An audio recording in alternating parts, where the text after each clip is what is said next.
Hola amigos de Camper Zahorí y amigas, estamos en un nuevo vídeo, esta vez en mi pueblo, en un bosque de abeto pino de Oregón, y hoy vamos a hablar de un tema, como habéis visto en el título: ¿qué ocurre si tú no tienes agua y la tiene tu vecino? Bueno, no penséis que hay que hacer nada ilegal, ni le vamos a hacer nada al vecino, ni ninguna cosa rara. Pero hay una solución que, bueno, vamos a ver, si el vecino tiene ya hecho un pozo, lo lógico es hablar con el vecino y ver si nos puede dar agua y llegar a un acuerdo de alguna manera. Pero a lo mejor nuestro vecino no tiene hecho ningún pozo, ni sabe que tiene agua subterránea, ni nada. Pero nosotros sí detectamos que nuestro vecino tiene esa agua. Entonces se plantea el problema de cómo obtener esa agua sin hacer nada, vamos a decir, que suponga una ilegalidad, y bueno, pues intentando hacerlo lo mejor posible. Pues os voy a contar una historia que es real y que ocurrió de esta manera. Había dos ayuntamientos que eran contiguos, y el ayuntamiento es real. El ayuntamiento de Grábalos, en La Rioja, llama a un zahorío y una empresa de sondeos para que saque agua en su término municipal, para Boca. Entonces el zahorí, que le vamos a llamar Manolo, pues era un hombre pues bastante espabilado. Y fue dando vueltas con la varilla o con el péndulo, no sabemos cómo, y al final encontró una vena de agua que no estaba en el término municipal de Grábalos, sino en el término municipal de Quel, el término municipal contiguo, ¿no?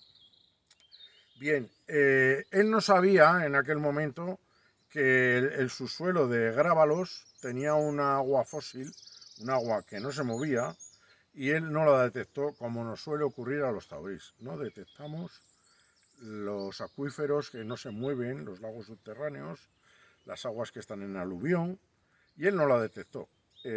Si quizás hubiera tenido y hecho la pregunta que debía hacer para obtener esa agua, le hubiera dado la varilla o el péndulo la respuesta, que tenía agua debajo. ¿Qué ocurre? Manolo, que le vamos a poner este nombre figurado, pues ante la tesitura de que vamos a decir, a 60 metros en el otro término municipal había agua, pues se fue lo más posible hasta el límite del término municipal. ¿Y qué hizo? Bueno, pues la verdad es que tuvo mérito. Manolo perforó de forma inclinada, en vez de vertical.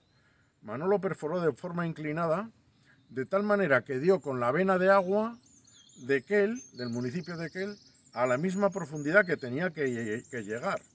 Pensar que tuvo que trabajar tres cosas. Hacer dos catetos, o sea, un cateto es la distancia de donde puso la máquina hasta donde estaba la vertical del agua, ¿eh? En el término de Quel. Después tuvo que hacer sacar la hipotenusa con un ángulo específico, y calcular también la profundidad en el otro cateto.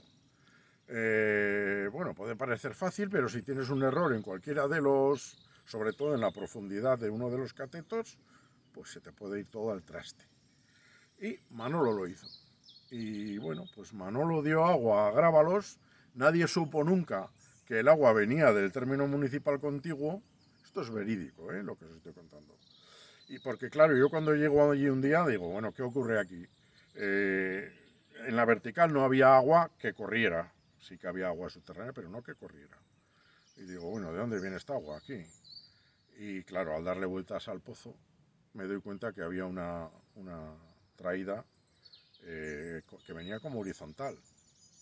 Y me di cuenta de lo que había hecho Manolo. Manolo se cayó, cobraría su dinero, sacó agua, no se lo dijo a nadie, y Manolo era un genio. Manolo supo calcular los dos catetos, sobre todo el de la vertical de la profundidad, que es muy difícil, acertar al metro, ¿no? Supo ver qué altura de agua había desde donde estaba el agua hasta donde dejaba de estar, y supo pinchar, ¿eh? en diagonal esa vena de agua. Tuvo todo ese mérito con un ángulo determinado, poniendo la máquina en un ángulo determinado. Bien, pues esto lo podríamos hacer también, por eso lo del título de si tu vecino tiene agua y tú no. Y no la ha explotado, no tiene pozo. Porque claro, según la legislación española, cuando haces un pozo, a 100 metros te consulta el organismo de Cuenca si permites que se haga otro pozo al vecino, a tu vecino. Yo, en mi caso, yo di permiso a mi vecino para que hiciera su pozo, porque teníamos dos venas distintas. Y entonces no hubo ningún problema. Además es que yo espero que él también lo hubiera hecho por mí, ¿no? Pero bueno, en cada país puede haber una normativa distinta, una cuestión distinta, y que sepáis que se pueden hacer perforaciones en diagonal inclinadas e incluso en horizontal. De hecho, últimamente ya se están haciendo para atravesar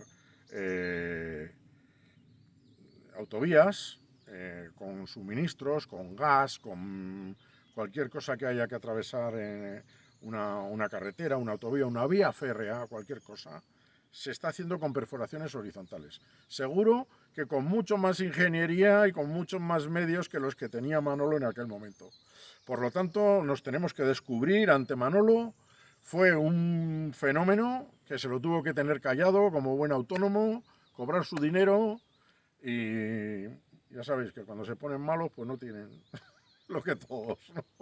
Pues el sufrido Manolo consiguió hacer una perforación inclinada, sacar el agua, que ahora a posteriori, en los tiempos actuales, el gobierno de La Rioja ha perforado ese pozo en vertical y han obtenido agua de un aluvión, es un agua del cuaternario que está ahí almacenada, que Manolo, como buen zahorí, no pudo detectar en aquel momento. En cualquier caso, chapó por Manolo, que sepáis que podéis hacer perforaciones inclinadas, no es fácil, hay que ser muy bueno y saber hacer el cálculo de cuánto segmento tenéis de agua y a qué profundidad tenéis el agua, para calcular el ángulo con el que tenéis que atacar esa agua.